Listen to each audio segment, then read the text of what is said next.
მოგესალმებით, მადლობა რომ გვისმენთ მთელ საქართველოში და გვიყურეთ პლატფორმებზე იმედი.jim, აი ვიდეო.jim, ასევე მაგთის IP ტელევიზიით 53 არხზე და რადიო იმედის Facebook გვერდზე. სოფლის განვითარების აგენტო დიდთოვლობით დაზარალებული ბენეფიციარების დასახმარებლად განცხადებების მიღებას იწყებს. ამ თემაზე ვსაუბრობთ დღეს ჩვენ სტუმართან და ერთად გავარკვევთ უფრო კონკრეტულად ვისთვის არის ეს დახმარება გათვალისწინებული და როგორ შეიძლება მასში მონაწილეობის მიღება. მიესალმებით სოფლის განვითარების აგენტოს პროექტების მართვისა და ტექნიკური დახმარების დეპარტამენტის უფროს თორნიკე კაპანაძეს. მოგესალმებით ბატონო თორნიკე, მადლობა გადაცემაში სტუმრობისთვის. ძალიან მნიშვნელოვანი დახმარებაა, რომელსაც სოფლის განვითარების აგენტო ახორციელებს, კონკრეტულად იმერეთისა და გურიის რეგიონში მიმდინარე წლის თებერვალში დიდთოვლობით დაზარალებული ადამიანებისთვის და მოდით ახლა მოგვიყევით კონკრეტულად უფრო მეტად ვის შეეხება ეს დახმარება, როგორ უნდა მოგმართონ ადამიანებმა ამ დახმარების მისაღებად და დაახლოებით როდის გეგმავთ რომ ეს პროცესი დაიწყება და როდემდე გაგრძელდება ასევე ვადებზედაც მივაწოდოთ ინფორმაცია. მოგესალმებით, დიდი მადლობა მოწვევისთვის. როგორც იცით, სოფლის განვითარების სააგენტო სხვადასხვა მიმართულებებით ახორციელებს პროექტს. ამ წლის მარტის თვეში, როგორც გახსოვთ, იყო დიდთოვლობა გურიისა და იმერეთის რეგიონებში, ნაწილი სამეგრელოს ნაწილშიც. სწორედ ამიტომ ჩვენ დიდთოვლობით დაზარალებული ბენეფიციარებისათვის შევიმუშავეთ სპეციალური პროგრამა. ეს პროგრამა ეხება სოფლის განვითარების სააგენტოს ბენეფიციარებს, რომლებიც მონაწილეობას იღებენ 4 პროექტში. ეს არის საპილოტე პროგრამა ქალებისათვის, რომელიც ითვალისწინებდა სასათბურე მეურნეობის დაფინანსებას მხოლოდ ქალებისათვის, სახელიდან გამომდინარე. მერძევეობის დარგის მოდერნიზაციის და ბაზარზე წვდომის პროგრამის ბენეფიციარების დაფინანსება. გადამამუშავებელი და შემნახველი საწარმოების პროექტის ბენეფიციარები და შეღავათიანი აგროკრედიტის ბენეფიციარები, რომელთაც აქვთ იგივე ფერმის მიმართულებით, სათბურების მიმართულებით და გადამამუშავებელი საწარმოების მიმართულებით აღებული სესხები. ეს პროგრამა ითვალისწინებს ამ პროექტის პირობების მიხედვით, რომელიც ჩამოთვალე, აღდგენითი სამუშაოების დაფინანსებას, მაგალითად, ქალთა სათბურების ბენეფიციარებს, რომლებსაც დაუზიანდათ სათბურები, შეუძლიათ 25,000 ლარამდე მიიღონ დაფინანსება იმ აღდგენითი სამუშაოებისთვის, რომელიც ჭირდება ამ სათბურებს. მერძევეობის დარგის მოდერნიზაციის და ბაზრის წვდომის ბენეფიციარებს შეუძლიათ ფერმის დაზიანებისთვის 40,000 ლარამდე მიიღონ დამატებით დაფინანსება, 100,000 ლარამდე შეუძლიათ მიიღონ დაფინანსება გადამამუშავებელი და შემნახველი საწარმოების ბენეფიციარებს და ზუსტად იგივე ლიმიტებით შეუძლიათ შეღავათიანი აგროკრედიტის ბენეფიციარებს ისარგებლონ ამ პირობებით. გარდა ამისა, ჩვენ მეორე პროგრამაც ჩაუშვით, რომელიც ეხება უკვე 3 რეგიონს, იმერეთს, გურიასა და სამეგრელოს, მოცვის მწარმოებლებს, რომელთაც დაუზიანდათ ეს ბაღები და სწორედ ამ მიმართულებით ჩაუშვით ეს პროგრამა, საბრუნავი და საოპერაციო ხარჯებისთვის შეუძლიათ ისარგებლონ სუბსიდირებული სესხით, 9% დაუსუბსიდირებს სააგენტო, 18%-დან აღნიშნული ტიპის ბენეფიციარებს. თუ არსებობს უკვე მონაცემი დაახლოებით რა ტიპის ზარალია ამ კუთხით, რაზეც უნდა გასცეთ დახმარება და შემდეგ ჩვენს მსმენელს დამაყურებლებს, რომლებიც ახლა გვისმენენ იმერეთში და გურიაში, და აღსანიშნავია, რომ ეს ადამიანები აუცილებლად უნდა იყვნენ სოფლის განვითარების აგენტოს ბენეფიციარები, როგორ მოგმართონ, სად შეიძლება ვთქვათ ეს ინფორმაცია მიიღონ დეტალურად და რა კრიტერიუმებით უნდა დააკმაყოფილონ ესეც რომ ვთქვათ. დიახ, როგორც უკვე აღნიშნე, რამოდენიმე ტიპის ბენეფიციარი გვეყოლება, რამოდენიმე კატეგორიის პროგრამის.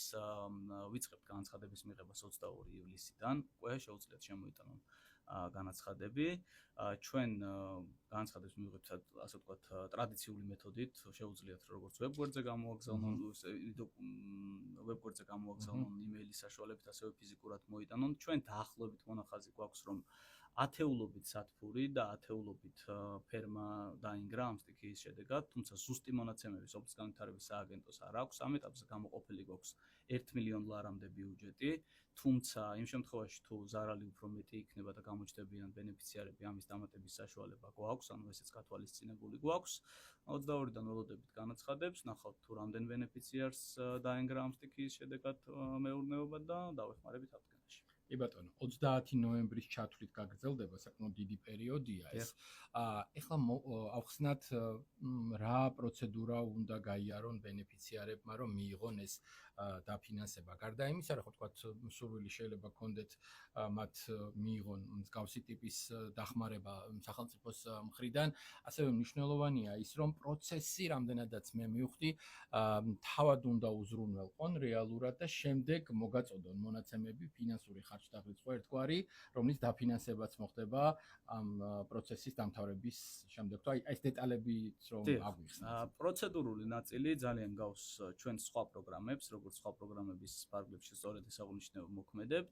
საწყის ეტაპზე უნდა წარმოადგინოს ბენეფიციარმა განაცხადი და თავმდევი დოკუმენტები. ეს თავმდევი დოკუმენტები არის, რომ მიწის ნაკვეთი იმ კონკრეტულ რეგიონში და მის საკუთრებაშია, რაზეც ახლა ვისაუბრეთ.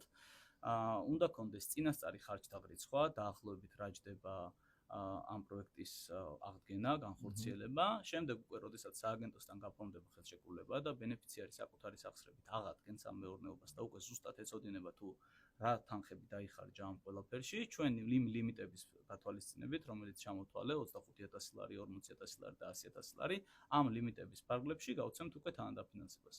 როგორც ნებისმიერ სხვა პროექტში, ახლა ჩვენ ვებგვერდზე რომ შევძანდეთ დაახლოებით 20-მდე პროექტს ახორციელებს სოფლის განვითარების სააგენტო, დაახლოებით იგივე სტილზე იქნება აქაც განაცხადები. სტანდარტული დოკუმენტაციის ნუსხაა განაცხადთან ერთად, ფორმდება თანადაფინანსების ან დაფინანსების ხელშეკრულება და წინაპირობების შესრულების შემდეგ, ანუ უკვე პროექტის განხორციელების შემდეგ თანადაფინანსებას გასცემს.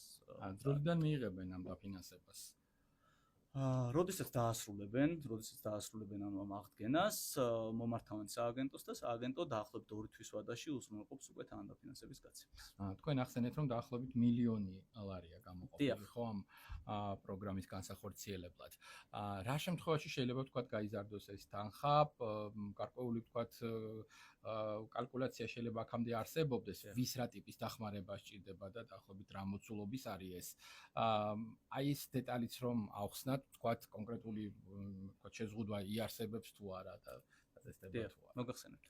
ესე იგი, საგრანტო პროექტების ფარგლებში, როგორიც არის მაგალითად ქალთა სადგურები, როგორიც არის მერძეობის დარგის მოდერნიზაციის პროგრამა. ამ პროგრამის ფარგლებში სააგენტოს აქვს მონახაზი თუ რამდენ ბენეფიციარს დაუზიანდა მეურნეობა, თუმცა შეღავათიანი აგროკრედიტის ფარგლებში ჯერჯერობით ჩვენ ეს მონაცემები არ გვაქვს, რადგან შეღავათიანი აგროკრედიტი ხორციელდება ბანკების მეშვეობით, ბანკებთან ჩართულობით.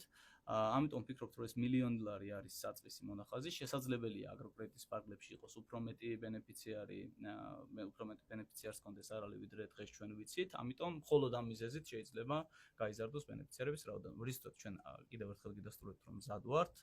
მომართვიანობის ფანჯარაც იმიტომ ავიღეთ ამ ხელა, რომ თუ გამოჩნდებიან ბენეფიციარები, რომლებსაც დაუზიანდათ ეს და ვერ გაიგეს, არ იცოდნენ ამ დროის განმავლობაში მიიღონ ეს ინფორმაცია, შეუძლიათ რომ შემოიტანონ განაცხადი და ისარგებლონ პროგრამა. კი ბატონო, კიდევ ერთხელ გავაფრთხილოთ ჩვენი მაყურებელი და მსმენელი, რომ მიმდინარე წლის 22 ივლისიდან დაიწყება ამ განაცხადების მიღება და გაგრძელდება 30 ნოემბრის ჩათვლით.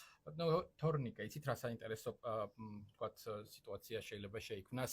ადამიანები, რომლებიც ამ დახმარებას მიიღებენ, ეს თავისთავად ძალიან საჭიროა მათთვის, მაგრამ შემდეგ ვთქვათ კვლავ შეიძლება გაჩნდეს იმის სურვილი და მინიმუმ შეკითხვა, რომ რამდენად შეიძლება ვთქვათ დროთა განმავლობაში ეს პროცესი გაგრძელდეს, იქნება ეს ერთჯერადი დახმარება, ვთქვათ თუ კიდევ შეიძლება რომ რაღაცა პროცესი ვთქვათ ამ კუთხით რამდენჯერმე მაინც განხორციელდეს.